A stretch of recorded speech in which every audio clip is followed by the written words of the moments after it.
정결하게 하는 셈이 나의 앞에 있도다. 성령께서 권고하심 죄 씻으라 하시네. 찬양하리 찬양하리 죽임당한 어린 양 주께 영광 돌리어라. 우리 죄를 씻어주셨네. 나의 가는 길이 좁고 내 뜻대로 안 돼도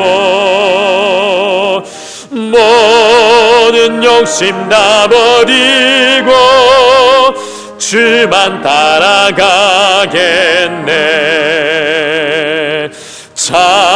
찬양하리 찬양하리 죽임당한 어린 양 주께 영광 돌리어라. 우리 죄를 씻어주셨네. 나의 마음 제단 위에 불길같이 타올라 영원토록 찬양하며 주께 영광 돌리네. 찬양하리 찬양하리 죽임당한 어린 양 주께 영광 돌리어라. 우리 죄를 씻어주셨네. 한량없는 주의 은혜 나를 영접하셨네. 내가 가지오는 죄와 허물 용서하셨네. 찬양하리 찬양하리 죽임당한 어린 양 주께 영광 돌리어라. 우리 죄를 씻어주셨네. 성부 하나님께 영광 성자 예수께 영광 성령님께 또한 영광 모두 돌려드리세.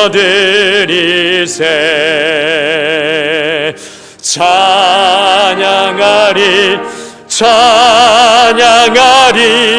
죽임당한 어린 양 주께 영광 돌리어라. 우리 죄를 씻어주셨네.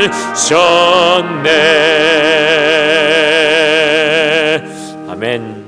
우리 찬송가 289장 한 장 더 찬송하시겠습니다. 289장입니다.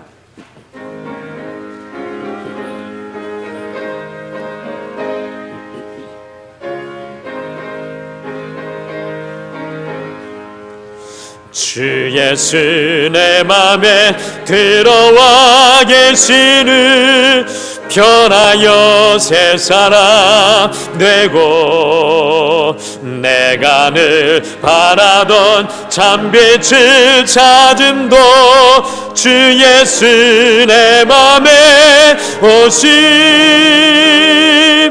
주 예수 내 맘에 오심 주 예수 내 맘에 오심 물밀듯 내 맘에 기쁨이 넘치는 주 예수 내 맘에 오심 주 예수 내 맘에 들어와 계시는 망령된 행실을 끊고 머리털보다도 더 많던 내 죄가 눈보다 더 이어졌네. 주 예수 내 맘에 오심, 주 예수 내 맘에 오심,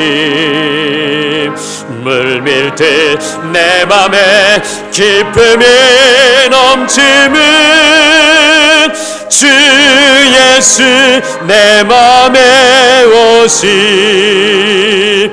내 맘에 소망을 든든히 가짐은 주 예수 내 맘에 오심, 의심의 구름이 사라져버림도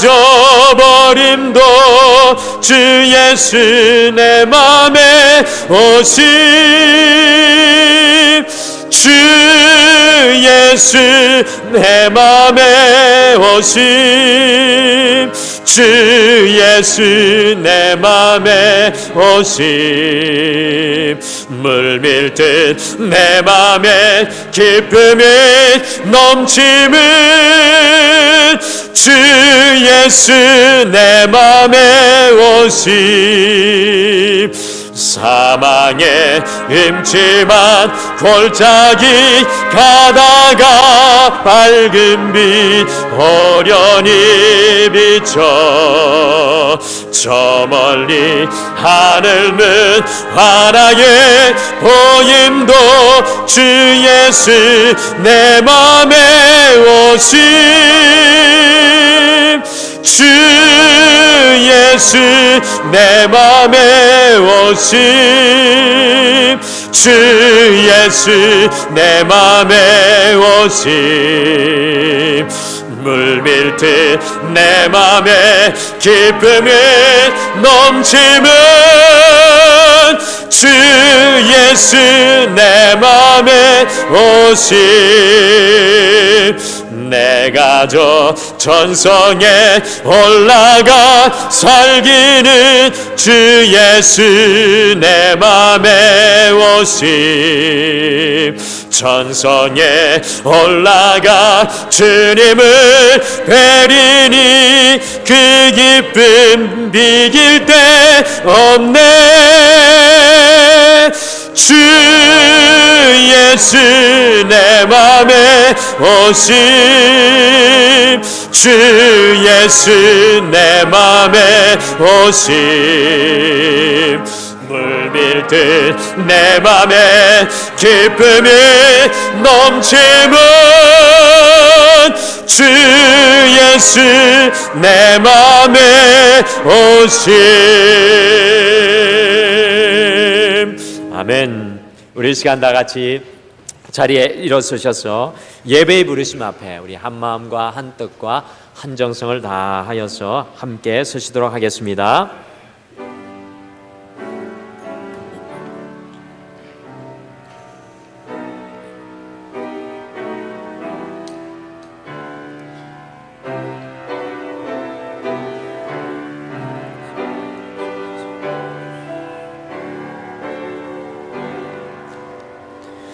여호와가 너를 항상 인도하여 메마른 곳에서도 내 영혼을 만족하게 하며 내 뼈를 견고하게 하리니 너는 물된 동산 같겠고 문이 끊어지지 아니하는 샘 같을 것이라. 아멘.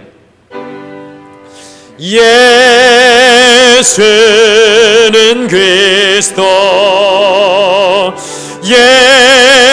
예수는 주, 하나님의 영예로 경배 드리리. 지존하신 주님 이름 앞에 모든 무릎 꿇고 다 경배해. 거룩하신 주님 보좌 앞에 엎드려 전하세.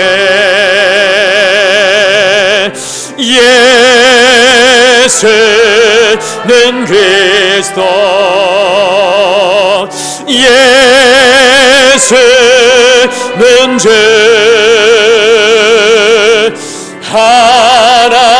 하나님의 영으로 경배 드리리.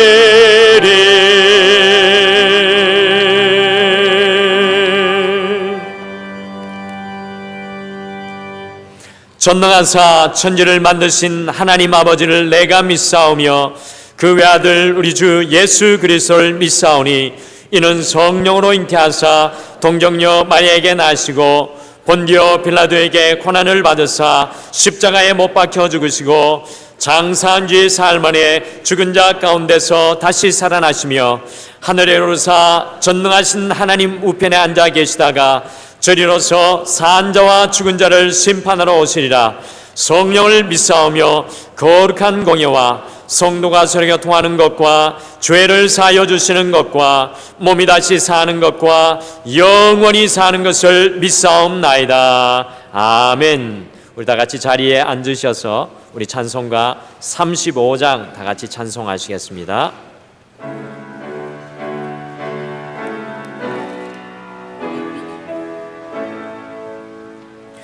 큰 영화로신 주 이곳에 오셔서 옛 모인 자들로 주 백성 삼으사 그 중에 항상 계시고 그 중에 항상 계시고 큰 영광 나타내소서.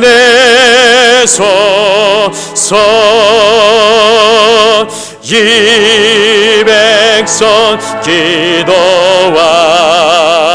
또 예물 드림이 향내와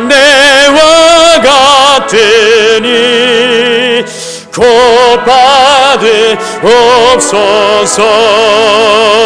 주 예수 크신 복음을 주 예수 크신 복음을 만 백성 듣게 하소서.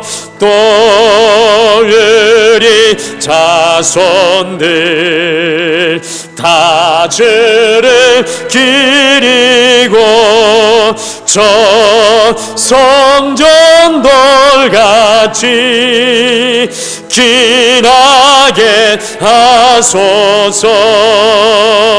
주 그 원하신 능력을 주 그 원하신 능력을 늘 그날까지 주소서. 주 믿는 만민이 참 진리 지키며 옛 성도들 같이 주 찬송하다가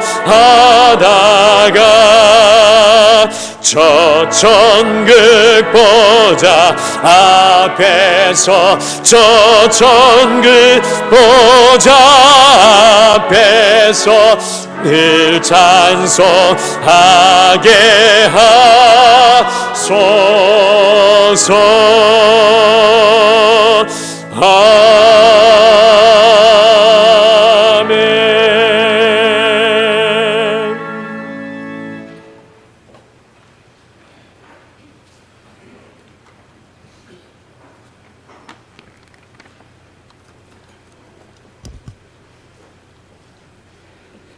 세상을 주관하시고 사랑하시는 우리 하나님 아버지, 무더운 7월의 마지막 주일에 건강한 몸과 마음으로 하나님 앞에 예배드릴 수 있게 해주시니 감사합니다. 바라옵기는 이 시간 성령으로 우리 곁에 오셔서 충성된 예배를 받아 주시옵소서. 원하옵기는 이 시간 우리 곁에 오셔서 우리의 호흡을 들으시고 우리 마음의 갈급함에 평안과 확신을 심어주시기를 소원합니다. 지난 한 주간도 하나님을 떠나 세상 가운데 자아만을 고집하며 살아온 저희들입니다. 여러 핑계를 앞세워 하나님의 의와 진리를 한 발 뒤에 감추고 살았던 연약한 모습이었음을 고백하오니 주여 용서하여 주시옵소서. 오늘 예배를 통해 세상이 주지 못하는 평안과 소망을 얻게 하여 주시옵소서. 이 시간 예배를 통해 보이지 않는 것에 대한 믿음과 확신을 얻도록 우리 마음을 깨우치고 인도해 주시옵소서. 신실한 믿음으로 대한민국이 새로 일어나기를 원하시는 하나님 아버지, 이 나라가 북한 정권에 의해 위기의 시대를 벗어나지 못하고 있습니다. 대륙간 탄도미사일을 계속 쏘아대면서 불안과 공포로 몰고 가는 북한 정권에 하나님의 진정한 정의를 보여주시기를 기도합니다. 이제 분단의 시대를 끝내주시고 이민족의 평화와 화해가 세상을 밝힐 수 있도록 인도하여 주시옵소서. 등마루 교회의 모든 기관과 개인의 삶을 주관하시는 우리의 하나님 아버지, 여름의 한복판에서 교회 학교가 수련회를 앞두고 준비하고 있습니다. 올해 수련회가 어린 심성들에게 일생에 가장 의미 있는 시간으로 기억되게 하시며 하나님을 만나는 놀라운 역사를 선사하여 주시옵소서. 수련회를 앞두고 드리는 오늘 3부 헌신 예배 가운데서도 함께 하셔서 모든 성도들이 같은 은혜와 감사와 격려의 시간을 갖도록 축복하여 주시옵소서. 목장 예배를 통해 교회 성장과 교제의 폭을 넓혀가기를 원하시는 하나님 아버지, 등마로 작은 교회인 목장들을 축복하시고 영적 은사를 더해 주시기를 소원합니다. 목장 예배 가운데 성도의 염려와 고통을 위해 서로 깊은 기도를 하게 하시어 진정한 사랑의 체험이 그 가운데 이루어지게 하시옵소서. 너희의 인내로 너희 영혼을 얻으리라고 하셨으니 참고 때를 기다리며 마침내 영혼의 승리를 얻는 축복을 허락하여 주시옵소서. 여름이 절정으로 치닫는 시간입니다. 더위에 지쳐 뜨거운 말씀보다 차가운 얼음과 시원한 바람을 찾는 계절의 한가운데 와 있습니다. 힘에 부치는 시간마다 말씀을 묵상하게 하시어 오히려 계절을 즐기는 여유를 갖게 하여 주시옵소서. 한여름 흰 구름 가운데도 폭풍 후 비바람 속에서도 하나님의 속성이 거하는 줄 믿습니다. 파도만 보지 말게 하시고 그것을 움직이는 바람을 볼 수 있는 지혜도 허락하여 주시옵소서. 오늘 박은태 목사님의 말씀 가운데 거하는 시간이 성령과 만나는 시간이 되게 하시고 성도들 가슴에 은혜와 감동의 기쁨이 젖어들게 하여 주시옵소서. 마음을 모아 찬양드리는 웨슬리 성가들을 축복하시고 주님 영접하는 나팔 소리에도 귀 기울여 주시옵소서. 등마루의 아름답고 경건한 예배의 시종을 우리 주님께 맡기오니 기뻐 받아 주시옵소서. 모든 말씀을 우리 주 예수 그리스도 이름으로 간절히 기도드립니다. 아멘.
아멘.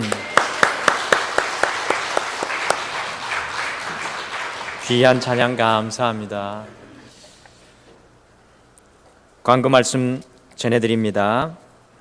등마룻교회 처음 오신 모든 분들을 진심으로 환영하고 축복합니다.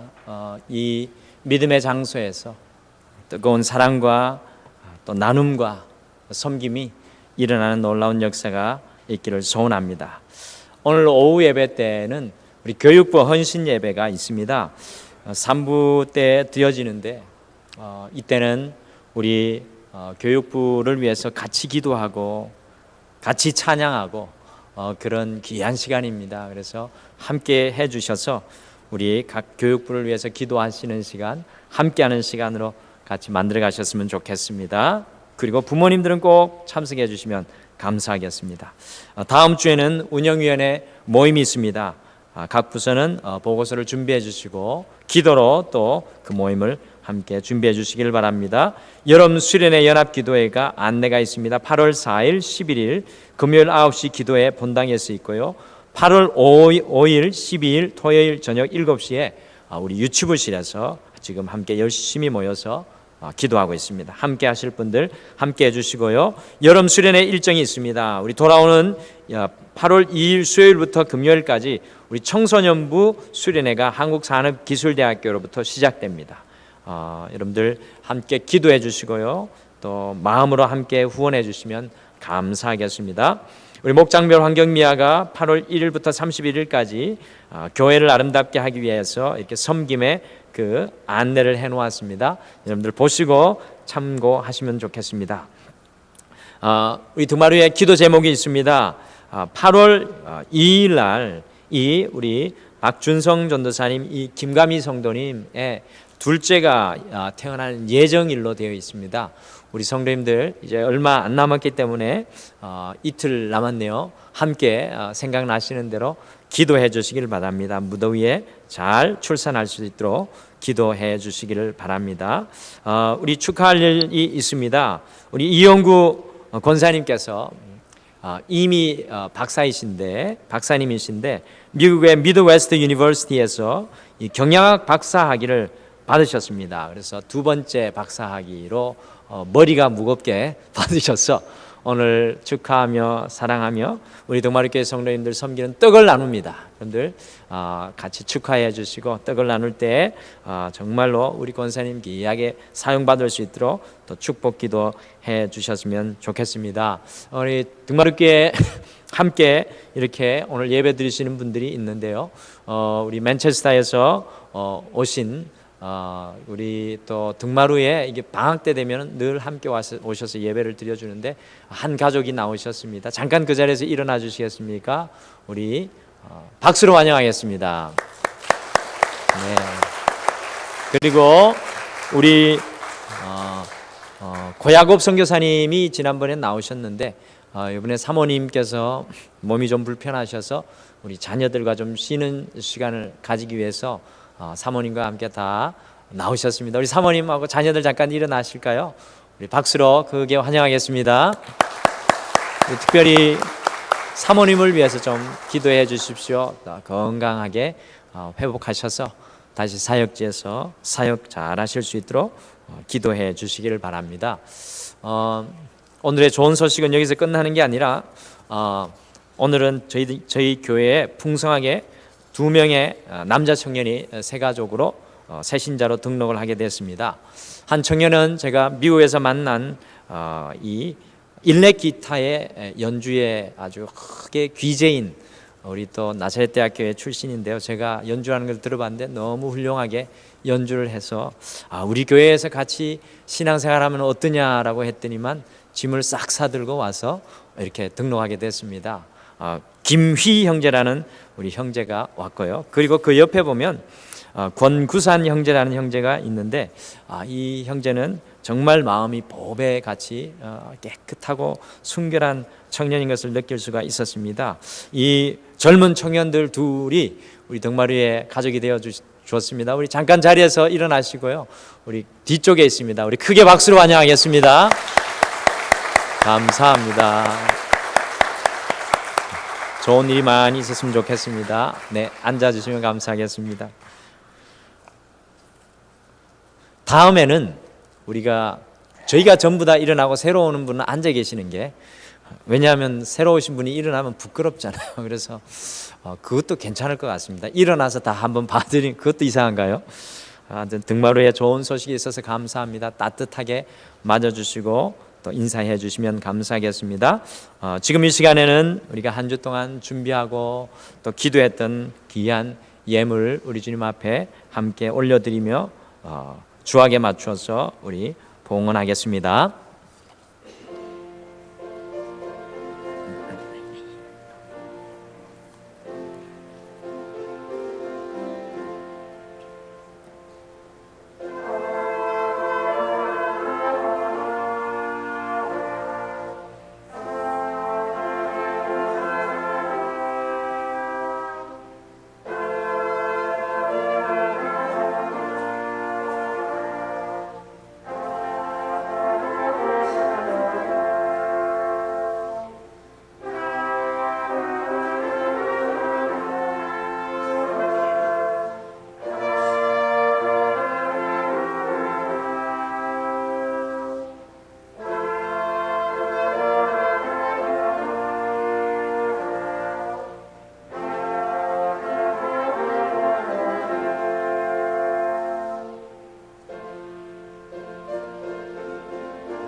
아멘.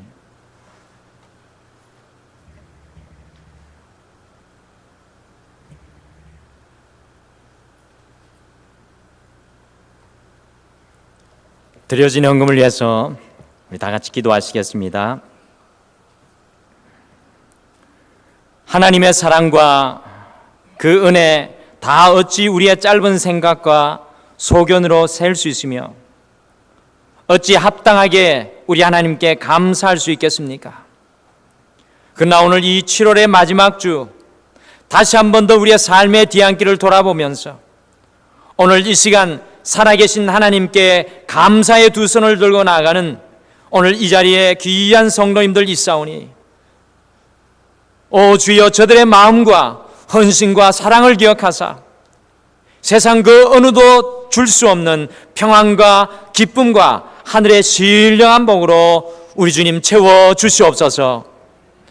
또한 그리스도의 몸을 세우기 위해서 이 무더운 땀 흘리고 여름에 땀 흘리고 수고한 것에 소득의 10분의 1을 믿음으로 올려드리는 이 자리에 귀한 주님의 자녀들이 있사오니 오 하나님 아버지여 저들이 나가도 복국 들어와도 복을 받고 경영하는 모든 것과 자녀들에게 모든 것을 풍성하게 하시는 주님의 은혜와 기쁨과 소망과 흘러넘치는 복으로 채워주시고 갚아주시옵소서.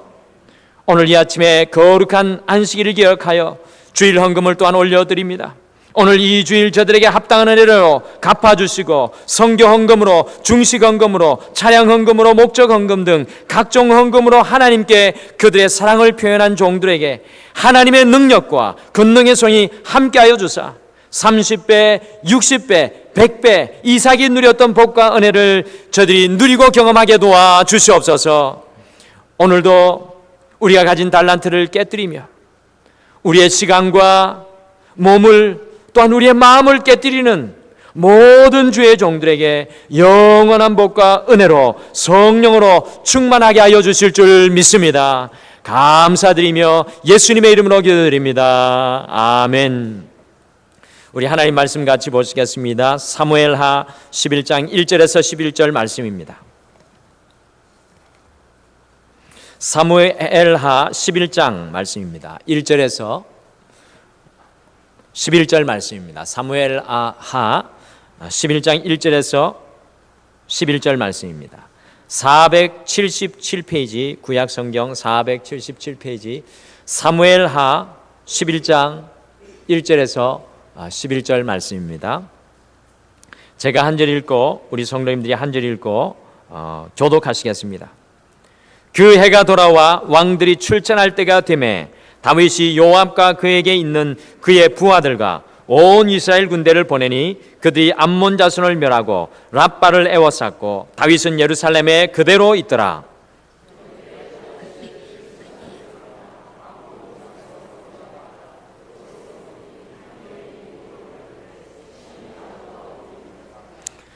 다윗이 사람을 보내 그 여인을 알아보게 하였더니 그가 아뢰되 그는 엘리암의 딸이요 햇사람 우리아의 아내 바세바가 아니니까 하니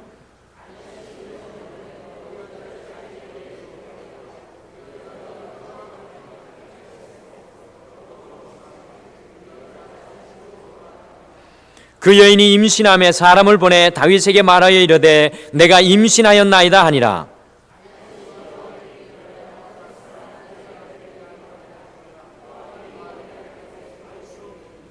우리아가 다윗에게 이르매 다윗이 요압의 안부와 군사의 안부와 싸움이 어땠는지를 묻고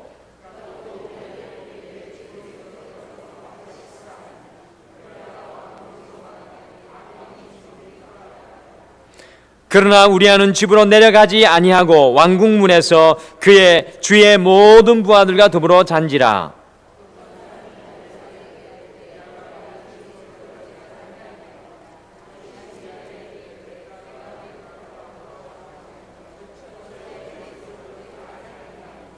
다 같이 읽겠습니다.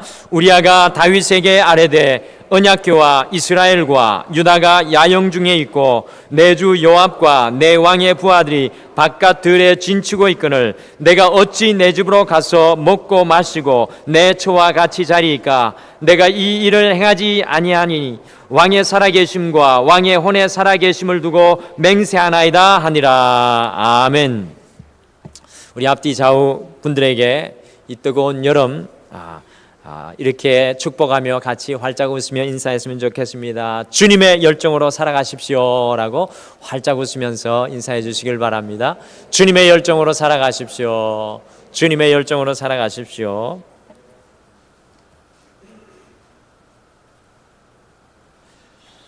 아, 2017년 7월 우리 덕마루는요 이 다윗의 삶의 발자취를 쫓아가면서 하나님을 경험하는 삶을 나누고 있습니다.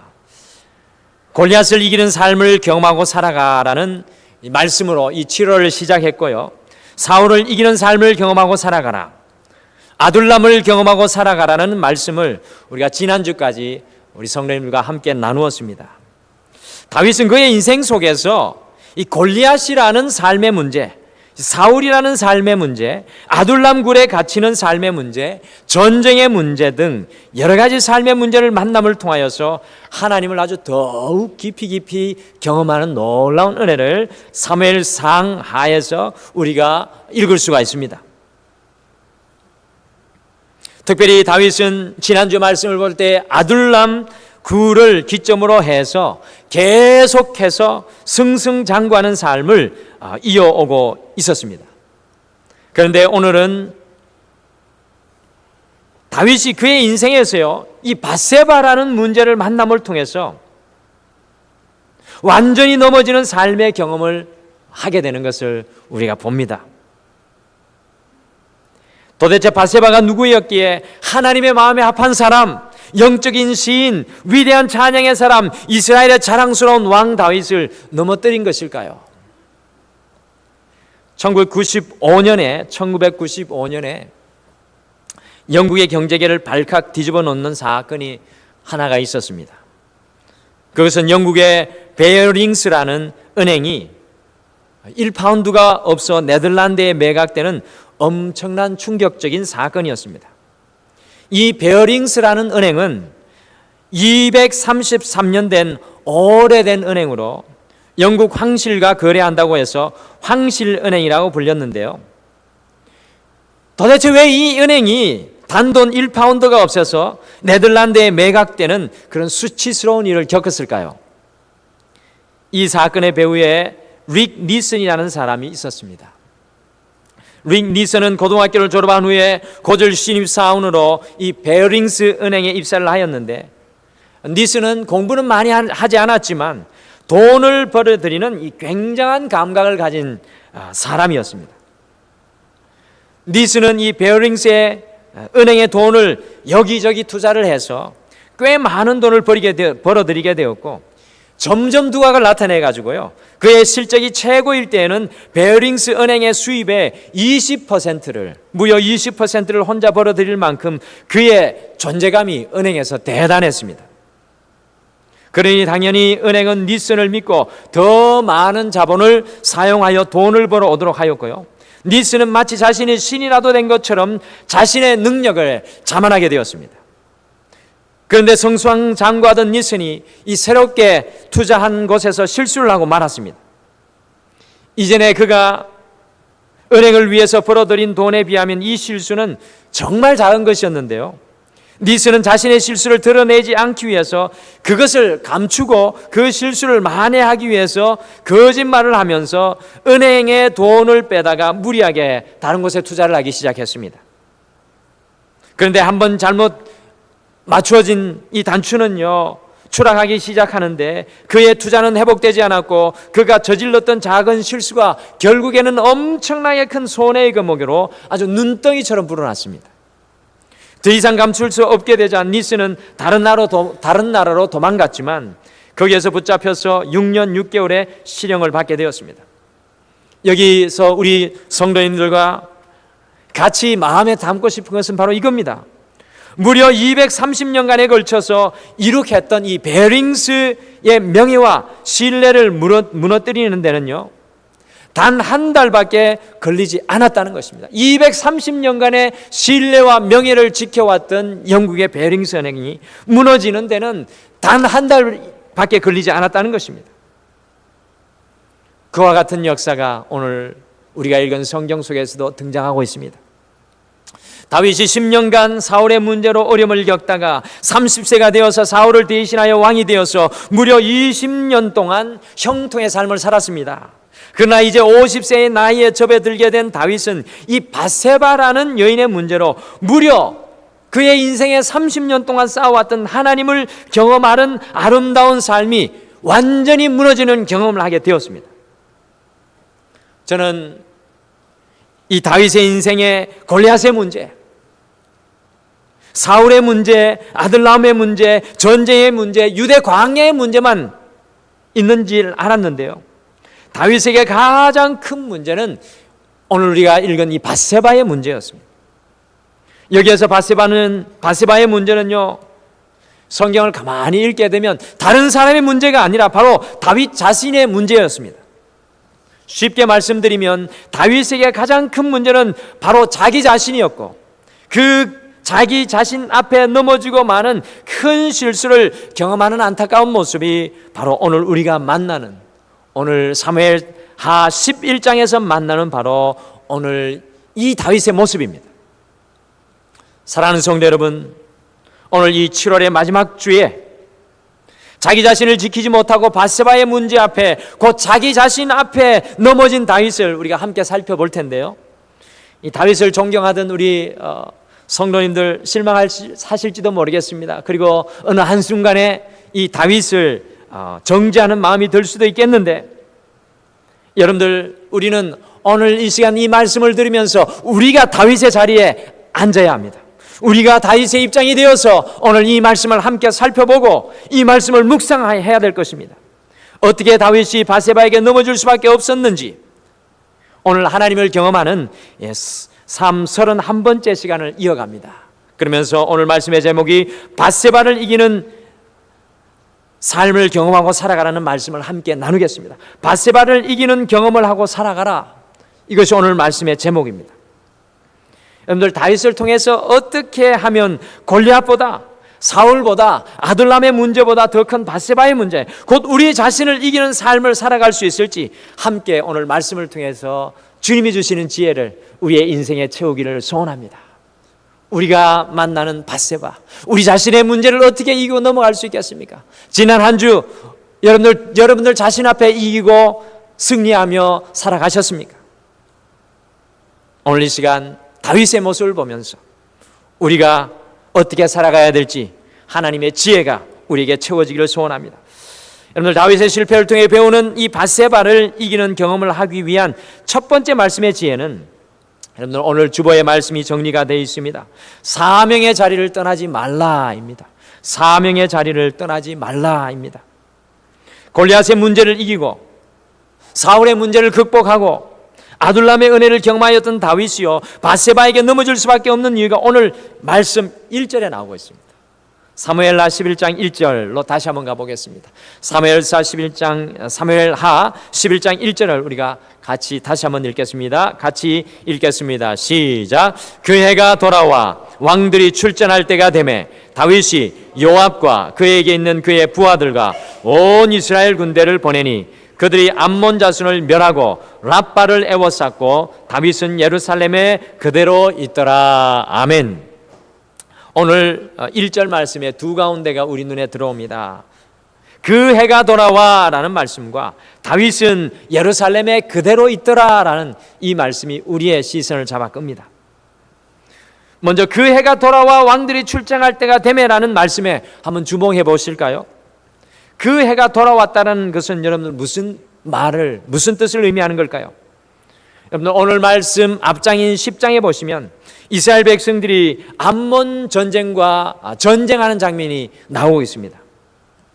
이 암몬과 이스라엘 백성들이 전쟁을 하다가 길어지니까요 비가 오는 우기를 맞이하게 되었습니다. 여러분들 팔레스타인 땅에는 비가 오는 우기에는 마차도 움직일 수 없고 전쟁도 할 수 없고 식량도 끊어지기 때문에 우기가 되게 되면 전쟁을 휴전합니다.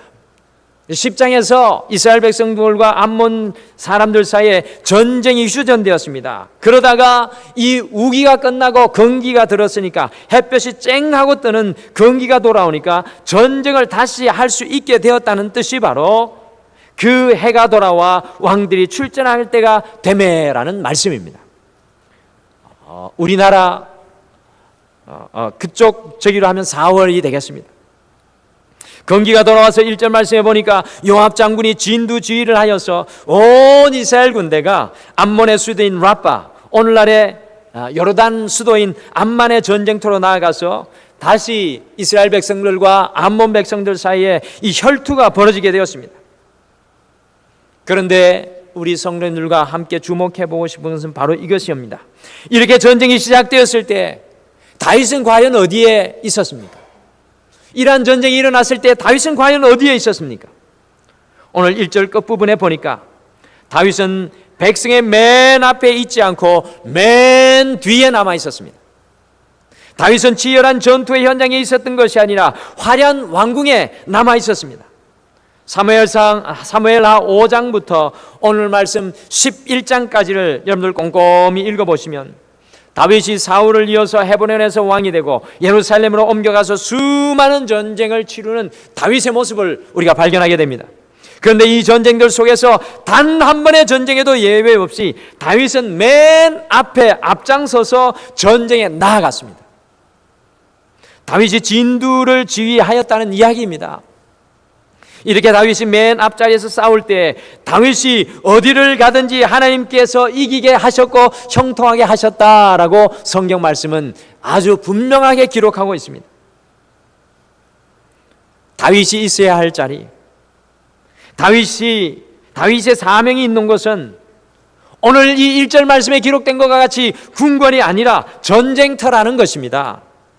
다윗이 마땅히 있어야 할 사명의 자리에서 떠나서 예루살렘 성에 남아있게 되었을 때 다윗은 이 밧세바의 문제에 넘어지는 것을 피할 수가 없었습니다. 하나님께서 주신 사명의 자리, 우리가 싸워야 할 치열한 인생의 전쟁터를 떠나게 될 때 죄는요 우리를 기다렸듯이 우리의 발목을 붙잡는 것입니다. 우리가 정말 주님 날아가는 그날까지 한 점 부끄러움 없는 그러한 인생을 살고 싶다면 마지막 날까지 주님께서 우리에게 주신 사명의 자리, 치열한 전쟁터를 우리는 떠나지 말아야 할 줄 믿습니다. 여러분들, 다윗에게 가장 안전한 자리는 어디였을까요? 우리 성도님들 어떻게 생각하십니까? 다윗에게 가장 안전한 자리는 어디였을까요? 우리가 보기에 다윗에게 가장 안전한 자리는 다윗이 철옹성으로 둘러싸아놓은 궁궐에 남아있는 것이 가장 안전한 것 같이 보일지 모르겠지만요, 다윗에게 가장 안전한 자리는 치열한 전투가 벌어지고 있는 전선의 최전방이었습니다. 우리에게 가장 안전한 자리는 과연 어디입니까? 사랑하는 성도 여러분, 여러분과 저에게 가장 안전한 자리는 어디입니까? 그것은 바로 하나님께서 함께 하시는 그 자리인 줄 믿으시기를 바랍니다. 그것이 바로 우리의 사명의 자리입니다. 우리가 살아내야 할 치열한 전쟁터인 사명의 자리가요, 비록 피 비린내 나는 살벌한 장소일지는 몰라도 사명 붙들고 살아가는 그 자리에 함께 하시기에 그것이 가장 안전한 장소인 것입니다. 어떤 분들은 이렇게 말씀하실 수도 있겠습니다. 목사님, 하나님께서는 전쟁터에만 계시나요? 하나님은 어디에도 계시지 않습니까? 그렇게 이야기할 수 있습니다. 맞습니다. 우리 하나님께서는 어디에나 다 계십니다. 근데 기억하십시오. 문제는 하나님께서 어디에나 계신 것과 하나님께서 나와 지금 이 순간 함께 하신다는 것은 다른 이야기라는 것입니다. 사랑하는 성도 여러분, 여러분들은 지금 이 순간 하나님과 함께 하십니까? 하나님께서는 전쟁의 맨 앞자리에도 맨 뒷자리 그 어디에도 함께 계시지만, 하나님께서 다윗의 손을 붙잡아 주시는 것은 다른 것이 아니라 바로 전쟁의 맨 앞자리, 곧 다윗이 사명을 지키며 살아가는 그 자리입니다. 많은 사람들은 치열한 전투가 벌어지는 사명의 자리가 힘들고 무겁기에 빨리 내려놓고 싶어 합니다. 그러나 기억하시길 바랍니다. 우리가 사명을 붙잡고 치열한 전투의 현장에서 살아갈 때 하나님께서 바로 그 자리에 우리와 함께 하시는 줄 믿습니다.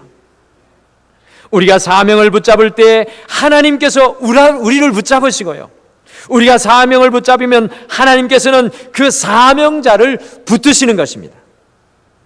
하나님께서 함께 하시는 것이 전쟁터일지라도 그것이 우리에게 가장 안전한 곳입니다.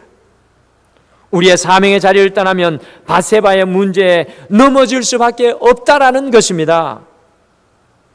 사랑하는 성도 여러분, 이 7월의 마지막 주일, 오늘 이 시간 우리 성도님과 저에게 묻습니다. 여러분과 저는 과연 지금 우리는 어디에 서 있습니까? 과연 우리는 가정에서 어디에 서 있습니까? 과연 우리는 하나님께서 세우신 삶의 자리에 어디에 서 있습니까? 그것이 하나님께서 우리에게 세워주신 사명의 자리입니까? 그것이 치열한 전투가 벌어지는 장소입니까? 아니면 다윗이 머물렀던 왕궁입니까? 저는 등마루교회에 이제 부임을 해서 3년 3개월쯤 지나는 아주 영광스러운 시간을 보내고 있습니다. 좋은 우리 성도님들도 계시고 또 좋은 이런 사인들도 보여지고 좋은 일들도 많이 일어나는데, 저는 오늘 이 말씀을 바라보면서 다시 한 번 더 제 마음을 새롭게 하게 되었습니다. 그러면서 저에게 다시 질문합니다. 박은태 목사야, 너는 과연 어디에 서 있는가? 과연 하나님께서 세워주신 사명의 자리에 서 있는가? 치열한 전투가 벌어지는 그곳에 서 있는가? 저에게 스스로에게 질문 던집니다. 사랑하는 등마루의 믿음의 아버지들께 부탁드립니다. 가정의 사명의 자리로 돌아가서 온전한 믿음의 가장들이 되시기를 간절히 소원하고 축복합니다. 우리 등마루의 믿음의 어머님들께 부탁드립니다. 믿음의 어머니의 자리로 돌아가시기를 바랍니다. 한나와 같이 우리 믿음을, 우리 가정을 기도로 붙들고 기도로 세우고 우리 자녀들 믿음으로 붙드는 그 사명의 자리로 돌아가셔야 합니다. 편안한 왕궁의 자리에 머물지 마시고, 내가 생각하는 안전한 그 자리에 머물지 마시고, 내가 치열하게 싸워야 하는 전투의 자리일지라도 그 자리를 지켜내는 사람과 우리 주님께서 함께하여 주실 줄 믿습니다. 하나님께서 우리를 불러 세우시는 사명자의 자리가 어디입니까? 오늘 이 예배를 드리면서 밧세바 앞에 허물어지는 다윗, 무너지는 다윗을 보면서 우리를 돌아보기를 소원합니다. 그 자리로 돌아가는 우리 모두가 되었어 우리를 흔들어 놓으려고 하는 밧세바를 이기는 경험을 하고 살아가는 축복을 누리는 우리 사랑하는 모든 성도님들 되시기를 간절히 축복합니다. 한번 따라 하실까요? 사명의 자리를 떠나지 말자. 우리 가슴에 손을 얹고 다시 한번 고백하겠습니다. 사명의 자리를 떠나지 말자. 다윗의 실패를 통해서 배우는 이 밧세바를 이기는 경험을 하기 위한 두 번째 말씀의 지혜는요, 이 왕궁의 옥상을 동경하지 말고 성전 바닥에 엎드리는 것을 사모하라입니다. 왕궁의 옥상을 동경하지 말고 성전 바닥에 엎드리는 것을 사모하라입니다. 여러분들, 다윗이 골리앗과 사울의 문제를 이기고 아둘람의 은혜를 경험하였으나 밧세바에게 넘어질 수밖에 없는 두 번째 이유가 오늘 말씀 2절에 나오고 있습니다. 우리 2절 말씀도 같이 읽어볼까요? 사무엘하 11장 2절 말씀입니다. 2절 말씀 우리 다 같이 한번 읽겠습니다. 2절 말씀 같이 읽겠습니다. 시작. 저녁 때 다윗이 그의 침상에서 일어나 왕궁 옥상에서 거닐다가 그곳에서 보니 한 여인이 목욕을 하는데 심히 아름다워 보이는지라. 아멘. 지난주 말씀 기억하시죠? 아둘람 굴 속의 다윗의 모습을 우리 성도님들 기억하십니까? 아무도 함께하지 않는 그 칠흑과도 같은 어두운 동굴 속에서 다윗은 엎드려 주님 앞에 자신의 마음을 물과 같이 다 쏟아놓으며 겸손히 기도하였습니다. 가장 어둡고 적막한 곳에서 세상의 그 어떠한 소리도 섞이지 않는 가장 맑은 소리로 하나님을 찬양하는 삶을 우리 다윗이 살았습니다. 아둘람 굴 속에서 시편 57편 8절을 다윗이 고백하였습니다. 내 영광아 깰지어다, 비파야 수고마 깰지어다, 내가 새벽을 깨우리로다. 가장 낮은 아둘람 굴에서 다윗은 치열한 기도와 고난 중에서도 찬양하며 새벽을 깨우는 삶을 살았습니다.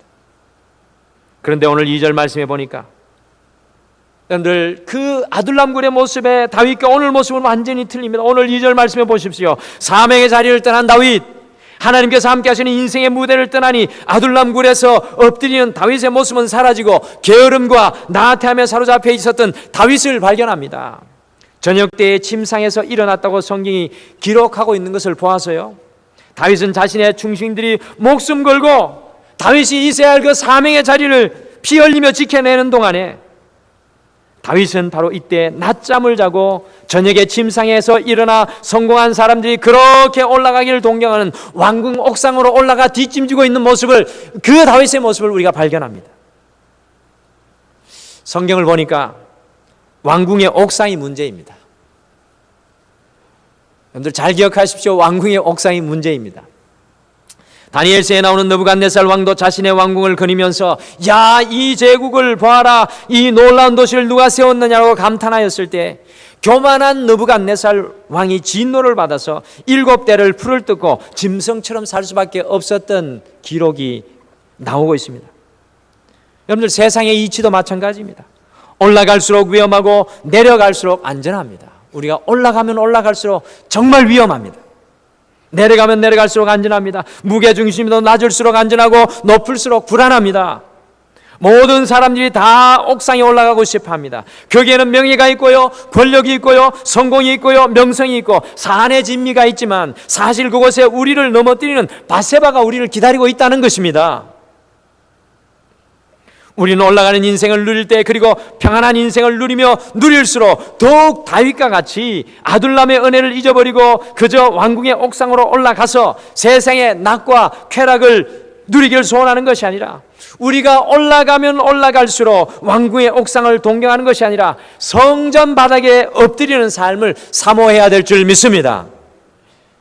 여러분들, 다윗은 사울에게 광야에서 약 10년간을 쫓기고 헤매고 다니면서 언제나 왕궁에 들어갈 수 있는지 그 마음에 소원하며 기다렸습니다. 광야에 있을 때 다윗은 날마다 성전 바닥으로 곧 아둘람으로 내려가서 하나님을 사모하고 갈망하였습니다. 그 시기 동안 많은 주옥과 같은 시편의 고백이 터져나온 것을 보게 되지 않습니까? 마치 다윗이 헐떡거리는 사슴처럼 여호와를 찾기에 갈급합니다라고 고백합니다. 그런데 우리가 꼭 기억해야 할 것은 다윗이 왕궁에 들어가는 바로 그날이 다윗의 인생에서 가장 위기의 순간이 되었다는 것입니다. 밧세바의 문제 앞에 서게 되었다는 것입니다. 우리 젊은이들이 우리 교회에도 장가를 가야 될 분들이 많이 있는데 요즘에 보면은 장가를 그렇게 가고 싶어 해서 열정이 충만합니다. 그래서 주여 언제 장가를 가야 될까 기도하며 기다리고 또 기다리는데 사실은 결혼에 들어가는 순간 가장 위험한 것이 남녀 간의 관계가 되는 것 같습니다. 이 밧세바가 그곳에서 기다리고 있다는 것입니다. 우리의 삶이 혹시 고난 가운데 있습니까? 우리가 더욱 성전 바닥에 엎드려 주님을 갈망하기를 소원합니다. 우리의 삶이 평안함과 승승장구하는 은혜를 누리고 있습니까? 왕궁 옥상을 동경하지 말고 성전 바닥으로 내려와 바로 그때 더욱 주님께 달려나가는 우리가 되기를 소원합니다. 왕궁 옥상을 동경하는 인생은 밧세바의 문제에 넘어질 수밖에 없으나 왕궁 옥상에서 내려와 성전 바닥에 엎드리는 그 영혼에게는 하나님의 놀라운 은혜와 풍성함이 날마다 넘치게 될 줄 믿습니다. 제가 금요일 날 제가 존경하는 선생님이고 또 우리 나사렛 교단의 목사님인 어떤 한 분을 만났습니다. 목회를 아주 잘 하시는 분인데 저를 앉혀놓고 오늘 이 다윗의 이야기 같은 말씀을 저에게 해 주셨습니다. 목회를 하면 할수록 왕궁 옥상이 보인다는 겁니다. 올라가 뒷짐지고 싶고 올라가 누리고 싶고 올라가 더 가지고 싶은 그러한 유혹이 이 목회에서 그 밧세바의 유혹이 기다리고 있다는 것입니다.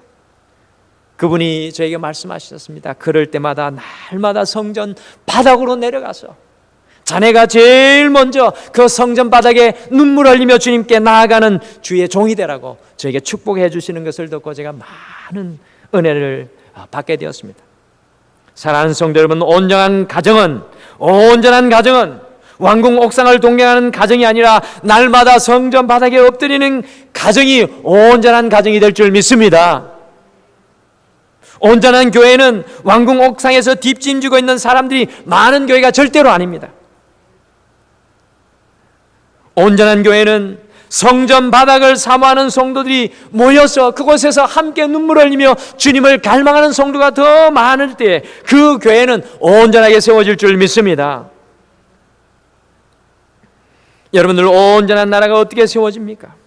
왕궁에 올라가 뒷짐지고 있는 사람들이 많은 나라가 아니라 정말로 성전 바닥에 엎드려 주님께 부르짖는 성도가 있는 나라가 온전한 나라가 될 줄 믿습니다. 밧세바를 이기는 경험을 하고 살아가는 인생은 왕궁 옥상을 동경하지 않고 날마다 성전 바닥을 사모하는 인생인 줄 믿으시길 바랍니다. 오늘 이 예배를 드리면서 우리의 삶의 방향을 새롭게 하기를 소원합니다. 우리의 방향이 어디입니까? 왕궁 옥상을 향하고 있습니까? 아니면 지금 이 순간 성전 바닥을 향하여 주님을 향하여 갈망하는 우리의 삶입니까? 밧세바를 이기는 능력은 바로 왕궁 옥상을 향하는 것이 아니라 성전 바닥을 향하는 그 삶의 방향에서 일어날 줄 믿습니다. 여러분들, 다윗의 실패를 통해 배우는 이 밧세바를 이기는 경험을 하기 위한 세 번째 말씀의 지혜는 신속한 회개를 하라입니다. 신속한 회개를 하라. 시간이 없어서 11장 12장을 같이 못 읽었습니다. 여러분들 시간이 되시면 사무엘하 11장 12장을 같이 읽으시면 좋겠습니다. 12장에 보시면 하나님께서는 나단 선지자를 보내어서 다윗의 죄를 지적하였습니다. 일개 선지자 한 사람이 다윗에게 나와서 다윗이 덮었다고 생각했던 다윗의 간음죄, 살인죄를 덜추어내었습니다. 나단 선지자의 이야기를 듣고 다윗이 어떻게 반응하였습니까? 다윗은 그 나단 선지자를 왕으로 반역의 죄를 덮어씌워서 그 자리에서 죽일 수도 있었습니다. 그러나 다윗의 위대함이 바로 여기에서 드러납니다. 다윗은 자신의 죄에서 신속하게 빠져나와 회개하였습니다. 누구든지 실수할 수 있습니다. 그런데 진짜 죄는 죄를 짓고 그 자리에 그대로 머물러 있는 사람입니다. 저는 우리 등마루에 죄를 짓고 그 자리에 그대로 머물러 있는 영혼이 한 분도 없기를 바랍니다. 다윗의 모습을 보면 자신의 죄악을 지적받고 깨달았을 때 다윗은 나단 선지자 앞에서 자신의 칩을 완전히 드러내며 하나님 앞에 회개하였습니다. 다윗의 그 회개의 고백이 바로 시편 51편입니다. 다윗은 뼈를 깎는 아픔과 고통으로 시편 51편을 고백하며 자신의 모습을 철저하게 주님 앞에 회개합니다. 현대인들은 후회와 회개를 혼동하는 경우가 많은 것을 보게 됩니다. 후회와 회개는 완전히 다른 것입니다. 여러분들, 회개라는 것은 내 잘못을 인정하고 멈추고 그 자리에서 완전히 돌아서서 고치며 살아가는 것입니다. 그러나 후회는 잘못한 것을 알면서도 그것을 계속해서 반복하는 것을 말합니다. 많은 현대 그리스도인들이 후회하는 것을 회개하는 것으로 착각할 때가 많이 있습니다. 아, 내가 잘못했구나라고 후회합니다. 그러나 안타깝게도 똑같은 일을 반복합니다.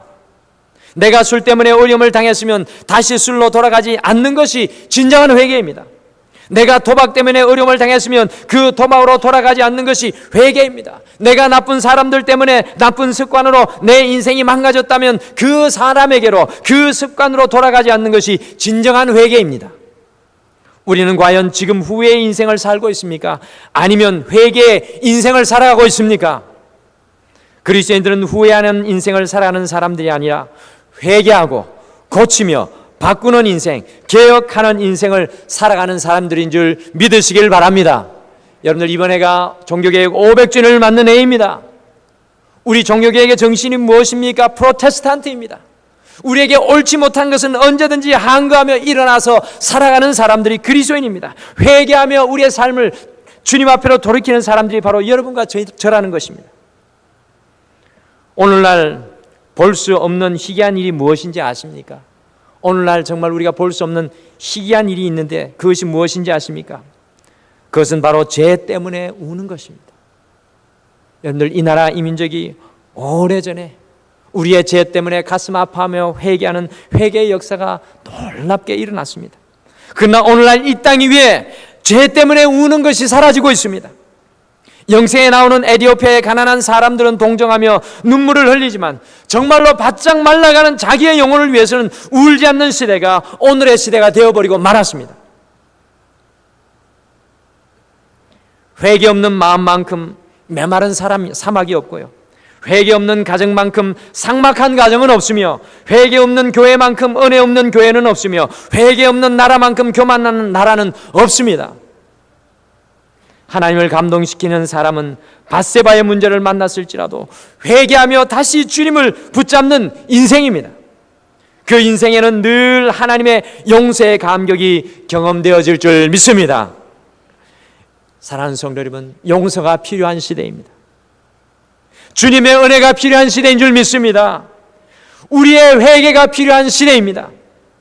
밧세바를 이기기 위해서 지금 이 순간 우리의 옷을 찢는 것이 아니라 우리의 가슴을 찢는 회개가 우리의 삶 가운데 필요하다는 것입니다.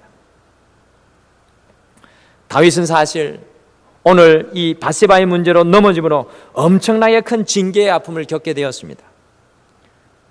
여러분들, 사무엘하 오늘 말씀 뒤 이후로 보면 다윗의 가정은 아주 초토화됩니다. 자녀들끼리 죽이는 일이 일어났고 아들 압살롬이 다윗을 반영하여 일어나 결국 압살롬이 죽게 되었고요. 오늘 말씀 이후로 사무엘하 26장 마지막까지 다윗은 다시 도망하고 쫓기는 인생이 되었습니다. 그런 자신의 인생을 바라보며 밧세바를 통해 얻은 아들 이름을요, 솔로몬이라고 하였습니다. 곧 솔로몬이라는 뜻은 샬롬, 평안이라는 뜻입니다. 고통과 비극과 아픔의 그 시간 속에 다윗은 회개하면서 솔로몬 평안을 강구하고 또 강구하였던 것입니다. 그런데 놀라운 것이 사무엘하 12장 24절과 25절 말씀에 나옵니다. 사무엘하 12장 24절과 25절에 보시면 다윗은 자신의 아들을 솔로몬 곧 평안하고 지었지만 하나님께서는 회개한 다윗에게 나단 선지자를 또 보냅니다. 그래서 솔로몬의 이름을 여디디아로 다시 지어 주었습니다. 한번 따라해 보실까요? 여디디아. 다시 한번 따라해 주시죠. 여디디아. 여러분들, 여디디아의 뜻이 무엇입니까? 여호와께서 사랑하셨다라는 뜻입니다. 이것은 무엇을 의미하는 것입니까? 이것은 다윗을 향한 하나님의 메시지였습니다. 다윗이 비록 지금 재앙의 자리, 고난의 자리 한복판에 있지만 하나님께서는 여전히 여디디아, 다윗을 사랑하신다는 것입니다.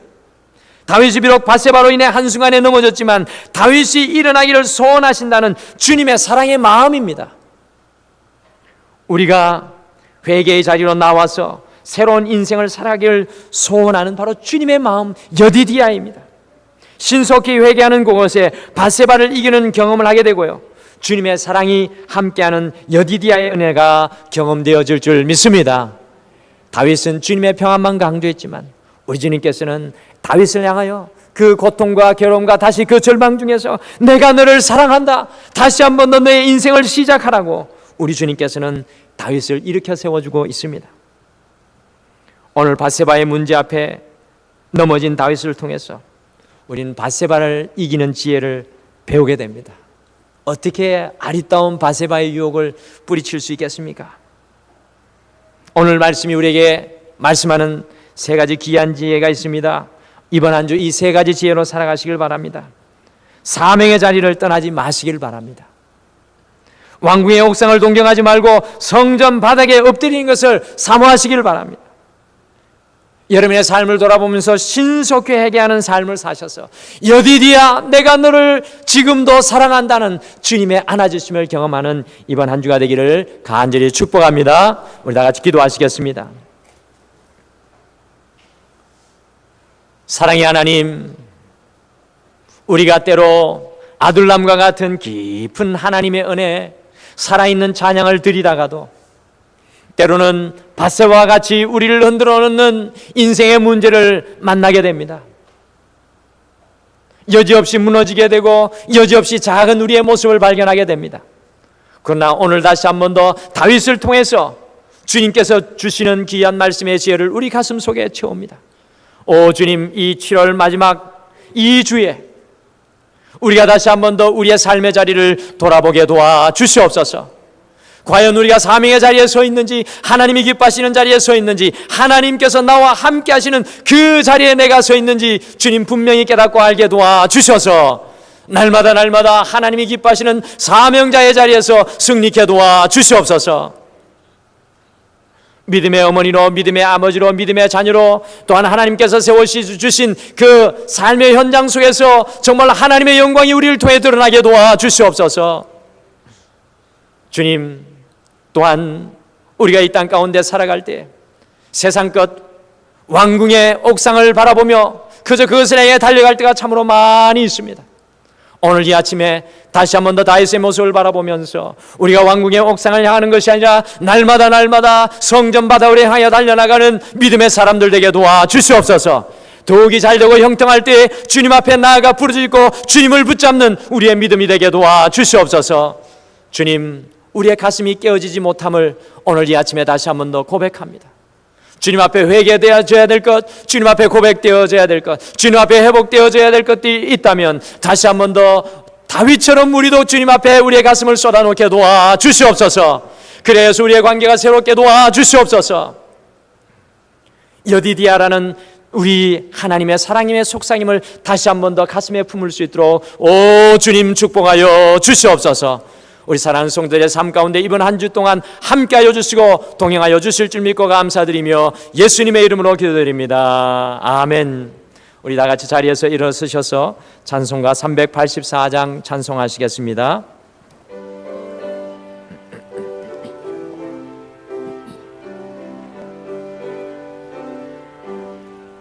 나의 갈 길 다가도록 예수 인도하시니 내 주 안에 있는 긍휼 어찌 심하리요. 믿음으로 사는 자는 하늘 위로 받겠네. 무슨 일을 만나든지 만사형통하리라. 무슨 만나든지 만사형통하리라. 나의 길 다가도록 예수의 노하시니 어려운 일 당한 때도 조카는 내주시네. 나는 심히 고단하고 영혼에 가라나. 나의 앞에 반석에서 샘물 나게 하시네. 나의 앞에 반석에서 샘물 나게 하시네. 나의 길 다가도록 예수의 노하시니 그의 사랑 어찌 큰지 말로 할 수 없도다. 성령과 마받은 영혼 하늘 날아갈 때에 영영 부를 나의 찬송 예수 인도하셨네. 영영 부를 나의 찬송 예수 인도하셨네.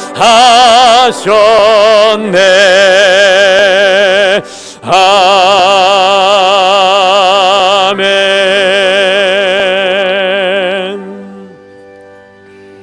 우리 다 같이 기도하시겠습니다. 지금은 우리 주 예수 그리스도의 은혜와 우리 하나님 아버지의 극진하신 사랑하심과 성령님의 함께하심과 내주하심과 동행하심이 오늘 이 7월 마지막 주 예배를 드리면서 밧세바를 이기는 경험을 하고 살아가기를 소원하는 사랑하는 모든 성도들의 삶 위에, 자녀들 위에, 가정 위에, 직장과 사업 위에, 이 나라와 이 민족 위에, 우리의 사명의 자리 위에 영원토록 함께 하시기를 간절히 축원하옵나이다. 아멘.